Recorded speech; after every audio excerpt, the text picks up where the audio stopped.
They got to the bottom of her tax policies. Now, I saw this as like from the perspective of the music industry. This is Smart Music Business. This is a channel by a guy named Manifest, who's actually a Christian musician. He doesn't talk about his faith a whole lot on here, but he does a lot of like music stuff. And I saw this, and he said destroy the music industry overnight. I don't know if he's going to destroy the music industry overnight. A bit of a hyperbolic title, but the policy here laid out is very interesting. By the way, I would love to see a Tulsi Gabbard presidency. I think she would have been great. So yes, I think a woman can be president. I just don't think it'll ever be Kamala. Yeah. Your number one expenses as an artist trying to make a full-time living with music? Well, I can tell you what your second is, and it's not rent, it's not your mortgage, school loan, or groceries, it's taxes. And honestly, I didn't even give a rip about politics or taxes until it started seriously affecting my life. So I wanted to share some priceless information from Carlton Dennis, who's a tax strategist, regarding Kamala's proposed tax policies. As creatives, we can't just bury our heads in the studio and making music and pretend that this doesn't affect us anymore. We need to get out and vote because it makes a difference. So let's jump into this and make sure. By the way, this appeal to artists, that this is not in your best interest from a tax policy standpoint, is kind of brilliant. I don't know who orchestrated this, but it's kind of interesting. You stay to the end because I want to share what your number one biggest expense is. Here's proposal number one, taxing unrealized capital gains. Kamala Harris wants to tax unrealized capital gains for the wealthy, and President Biden originally proposed this, but Kamala has announced that she also supports this idea. If you do not know what an unrealized gain is, it's a hypothetical profit that you might make one day by selling a capital asset such as a stock or a piece of real estate at a higher price than what you originally bought it for. So let's just say, for example, if you bought Apple stock at $200 and it rose to a price of $300, you would have an unrealized gain of $100 if you never sold. However, you would only realize the gain if you sold it, thus locking you in on the $100 profit. But by taxing unrealized gains, Vice President Harris would be taxing fictional profits that you don't technically have yet in your possession. Remember, the price of assets like stocks, precious metals, real estate, bonds, they don't always go up. Sometimes they go down. So yes, you might have to pay capital gains taxes on assets you actually lose money on in a Kamala Harris presidency. Well, not to mention, I mean, yeah, that's spooky. But also, that's terrible. Yeah. That's not spooky. That's terrible. Yeah, no, that's terrible. But also, it's not just, oh, you gotta pay taxes on something you might lose money on. You just gotta pay taxes on something that you literally don't have the money for. Mm-hmm. There's no money in the asset. So imagine having the to pay. asset is not liquid, so you're paying taxes on something that's not liquid. Imagine having to pay 20%, right? And so you didn't make $100 more. Like you don't have $100 more. Yeah. But you have unrealized. But you still got to pay $20 more in taxes. Yeah. Now, the logic for this is for ultra elite, $100 million net worth individuals, because what do? They borrow against their assets. So they buy assets, they sit on assets, and then they borrow against said assets, right?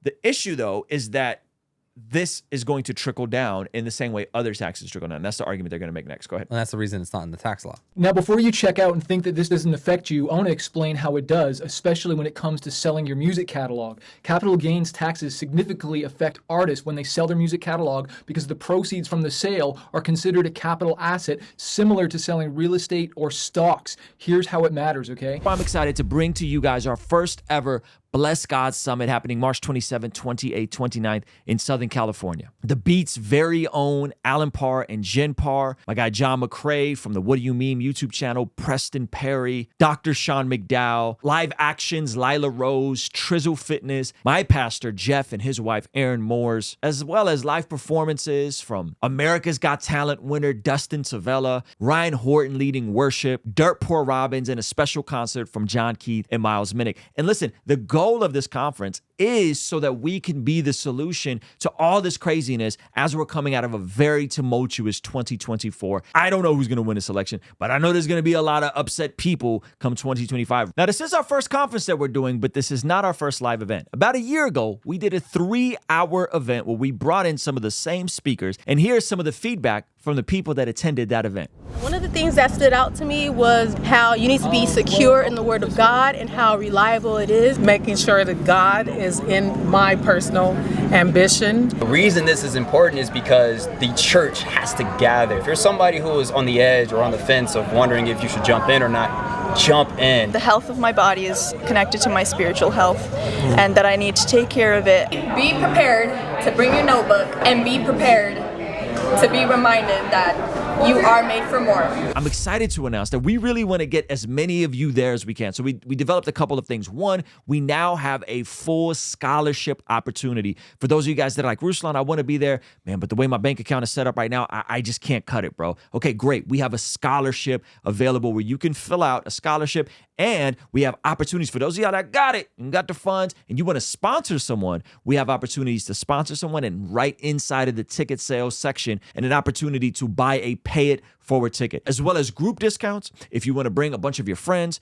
or if you're a pastor and you want to bring your whole staff, those are available as well. And there's now even payment plans. So you could put a little bit down now, and I think it'll take it out every month or so. But there is some bad news. If you're watching this right now, that means you already missed the very first price jump. The prices were super cheap, and when we initially launched this, now they went up. They're going to go up again in a few weeks. So go to blessgodsummit.com now to get your tickets, to apply for a scholarship, to sponsor someone going that needs to be there. And I can't wait to see you guys, hang out with you guys in person, March 27th, 28th, 29th, here in beautiful North County, San Diego, Carlsbad, California. If an artist's catalog has grown in value, the difference between the original value, right, what it cost to make it, and the sale price, that is the taxed capital gain. Now, a lot of artists are selling their catalogs because typically the capital gains tax is lower than the income. And normally, let's just say you're making $10,000 a month or $120,000 a year from your music catalog. Normally, when you would sell your catalog, you would get like an 8 multiple. Okay, so let's just say 8 times 100,000, so you get $800,000. Right? And so you would be taxed basically based on capital gains. Can you imagine if these tax plans tried to tax our gain that didn't even exist when selling our catalog? I never tried. Yeah. Now, again, he's still speaking to like the Nick D's of the world. Yep. Like the average artist creative this isn't going to affect. Doesn't them. have a catalog. Yeah. But what did we talk about? How do you protect yourself from inflation and hyperinflation? Getting into assets. You park your money in assets. Now those assets are going to be potentially taxed someday. Yep. And it's not just going to be when you're worth $100 million. And they go on to explain why. Go ahead. Trust the government. Let's keep going. Taxing unrealized capital gains is an extreme departure from current tax policies, which only tax realized capital gains. It is important to note, however, for now, this tax proposal would only apply to families with a net worth above $100 million. Under the Biden-Harris tax proposal, families with this amount of wealth would owe up to 25% in taxes on unrealized capital gains, depending on the tax rates they are already paying. They will owe a 25% minimum tax that includes unrealized capital gains. Now, why are taxes on unrealized capital gains concerning? I know some of you out there are probably thinking, I love Kamala and I don't care if she taxes unrealized capital gains because this will only apply to the ultra wealthy. If you fall into this category, I got some news for you. Regular income taxes also started out as applying to the ultra wealthy. That's a good argument. I didn't know that. Regular income taxes started out as only applying to the ultra wealthy. Now everybody pays them, and pays them at pretty high rates. So it wasn't like everyone's getting income tax. It was like, guys, we're just going to tax the people that can really afford it on their yearly income. Mm-hmm.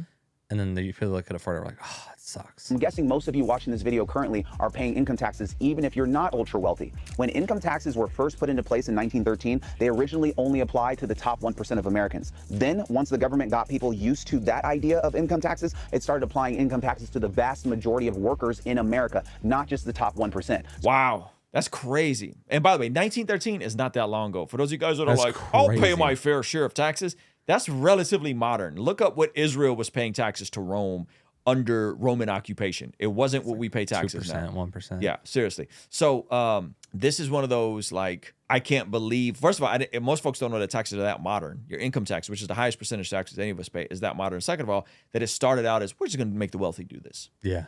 Yeah, go ahead. Yeah, it's crazy. 20% of your income for most people is in that range. 20% of your income is going to the federal government. It's like huge. Yeah. That's a huge expense. For every dollar you make, And 20 cents goes. And 120 years ago, that wasn't even around. So if you think that taxing unrealized capital gains will only ever apply to just the top 1%, you might need to think again. If they get approved for families with over 100 million in wealth, it could very easily be changed to families with over 1 million in wealth or 100,000 in wealth. Is that not insane how they slipped that in there? So they started with the ultra rich only paying income taxes, and then they lowered the threshold and lowered it to now everybody is paying income taxes, and it's just normal, and it's our duty, and it's for the roads, and it's for this, and they spread this lie, right? While really all of us should be doing everything we possibly can legally to avoid paying taxes. So that's really knowing what you can write off in your business, knowing what you can pay yourself, if you can pay family members or pay your kids, right? So that you can lower your taxes. Under this policy, the government would force you to pay taxes on money that you actually haven't made. If the government can force you to pay taxes on money you haven't made yet, where is the line for what is able to be taxed? Will it force you to pay excise taxes on cars you haven't bought? Will it force you to pay sales taxes on items you haven't purchased? Will they force you to pay property taxes on properties you don't own yet? Where is the line at? Another concerning thing about this tax policy is that that to me, that's a bit of a slippery slope fallacy. Like, where's the line at? That's a bit hyperbolic. Well, it's clearly at possessing something. Sure. If something's in your possession, like that's clear. Yes. That's the line. Yeah. That's kind of obvious.